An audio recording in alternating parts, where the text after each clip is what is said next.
இந்த கிறிஸ்மஸுக்கு back to back என்னோடய packing தாங்க எனக்கு ரொட்டீனாக இருந்துச்சு. என்னோடய கஸ்டமர் வந்து கொஞ்சம் கேக்ஸ் அண்ட் ப்ரௌனீஸ் எல்லாம் ஆர்டர் பண்ணியிருந்தாங்க.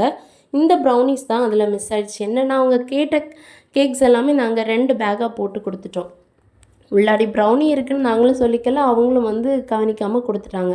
ஸோ தப்பு நம்ம மேலே இருக்குதுன்னு கேட்டப்போ, ஷேர் பண்ணதை நீ வாங்கிக்க முடியாதுல்ல சிஸ்டர் அப்படின்னு ஃபீல் பண்ணி சொன்னாங்களா. ஸோ அவங்களுக்காக நம்ம ஒரு ப்ரௌனி செஞ்சு சூப்பராக கிஃப்ட் பண்ணிட்டோம். அவங்களும் ரொம்ப ஹாப்பியாக அவங்க குட்டீஸோட ரிவ்யூ ஷேர் பண்ணியிருந்தாங்க.